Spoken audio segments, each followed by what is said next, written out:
لفظ لفظ حکمتیں ابر علم کہیں سے برستی بارشیں شرع کے امور سے دین کے شعور سے۔ اگر خلوتوں میں انسان نڈر ہو جائے، بے باک ہو جائے، جری ہو جائے، جسارت کرنے لگ جائے، ہر آنے جانے والی چیز کو دیکھنے لگ جائے، ٹکٹکی باندھے، گھورنے لگے، ہر چینل کو سرچ کرے، ہر چینل کو سبسکرائب کرے، ہر امیج کو دیکھے بغیر دیکھنے کے قابل ہے کہ نہیں، بس آگے فارورڈ کرتا رہے، شیئر کرتا رہے، سب سے پہلی سزا یہ ہوگی۔ اللہ نے چیلنج کر کے کہا ہے، وہ آیت جو شروع میں پڑھی تھی، جو تنہائیوں میں امتحان میں کامیاب نہیں ہوں گے ان کے لیے دردناک عذاب ہوگا۔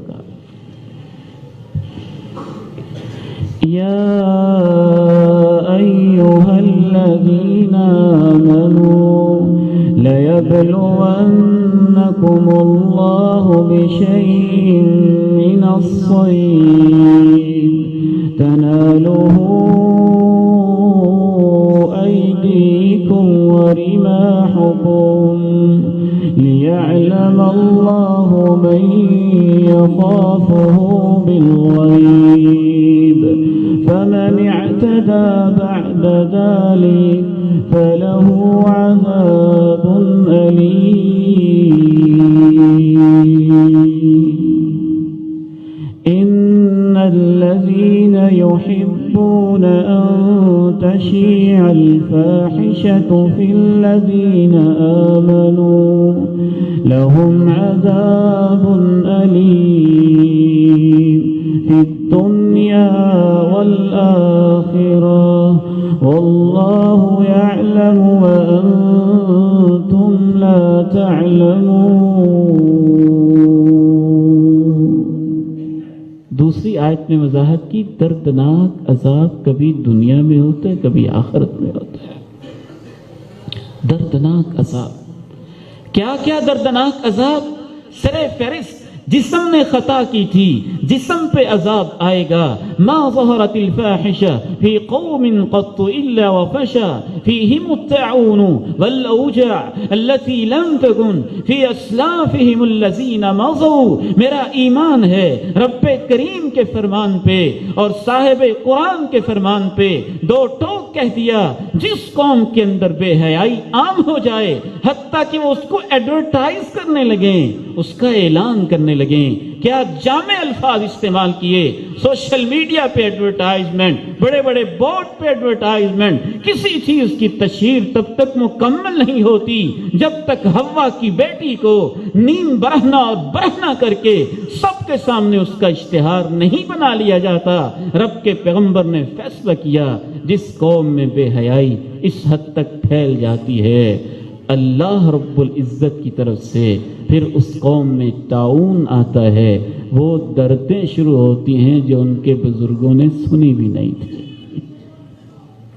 بنا لو جتنے ہسپتال بنانا چاہتے ہو، لیب بنا لو جتنی بنانا چاہتے ہو، میڈیکل سائنسز میں ریسرچ کر لو جتنی کرنا چاہتے ہو، تم MBBS اور FCPS اور اسپیشلسٹ ڈاکٹر پیدا کرتے رہو، رب کریم کا چیلنج ہے، جس معاشرے سے فحاشی بے حیائی ختم نہیں ہوگی اس معاشرے سے دردیں بیماریاں ختم نہیں ہوں گی۔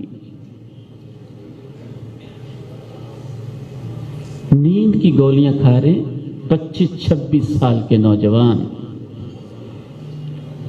جس مائیکل ہارٹ کو سن کے تم اپنے آپ کو ریلیکس کرنا چاہتے ہو اور اپنے آپ کو سکون فراہم کرنا چاہتے ہو، میرے نوجوان بیٹوں اور بیٹیوں، وہ تو ایسا گویا تھا، خود اس کو نیند نہیں آتی تھی جب تک نشے کے انجیکشن نہیں لگواتا تھا۔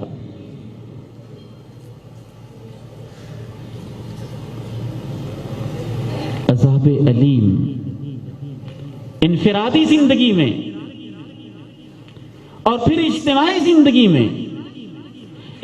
زندگی میں امام ابن کثیر رحمہ اللہ تفسیر ابن کثیر میں لکھتے ہیں کہ قوم لوط جب فحاشی میں ساری حدوں کو پھلانگ گئی اور انسانیت کی سطح سے نیچے گر گئی، رب کریم نے پوری کی پوری بستی کو اٹھایا، حتیٰ کہ آسمان کے کتے آسمان کے اوپر جو قریب پہنچے تو جو ان کی بستی کے کتے تھے ان کے بھونکنے کی آوازیں آسمان پہ سنائی دینے لگیں، حتیٰ سمع نباح کلابہم ونہیق حمیرہم، ان کے گدے کی ہنہنانے کی آوازیں آسمان کے فرشتوں کو سنائی دینے لگیں۔ پھر پوری بستی کو الٹا کر کے اللہ نے پھینک کے اوپر پتھروں کی بارش برسائی۔ عذاب علیم۔ 2005 کا زلزلہ میں کبھی نہیں بھول سکتا۔ کشمیر کی خوبصورت وادی ہے، مظفر آباد کا شہر ہے، 2005 کی ایک صبح زلزلہ آتا ہے، ہم راجوال کی جماعت کی طرف سے ایک تعاون کے سلسلے میں وفد بن کے وہاں پہنچتے ہیں۔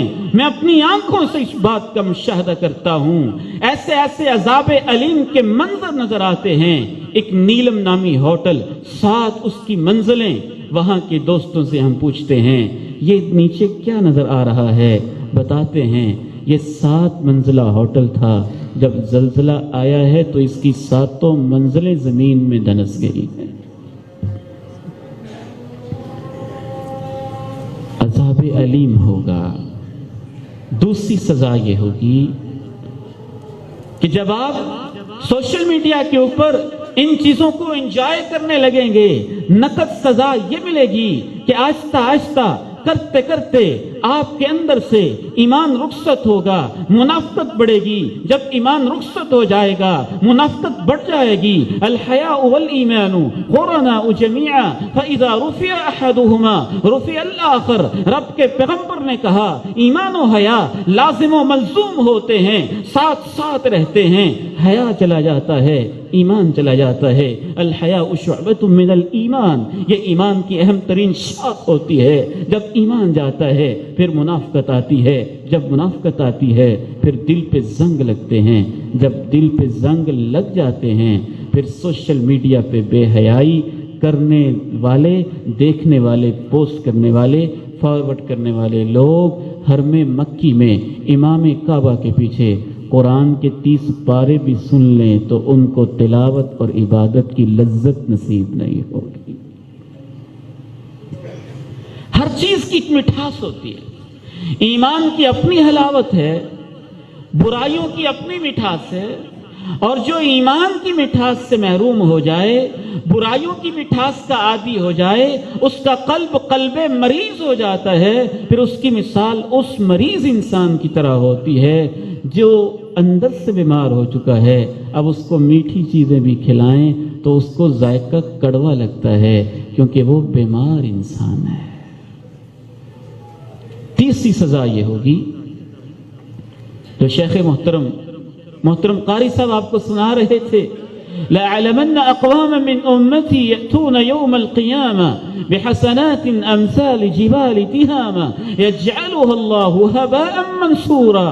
میں یقینی طور پہ نبوت کی آنکھوں سے دیکھتا ہوں، نبوت کے علم سے جانتا ہوں ایسے لوگوں کو جو قیامت کے دن تہامہ پہاڑوں جیسی نیکیاں لے کے آئیں گے، سب راکھ کی ڈھیر بن جائیں گی۔ وجہ یہ ہوگی کہ اپنی خلوتوں میں رب کی حرمتوں کو پامال کرنے والے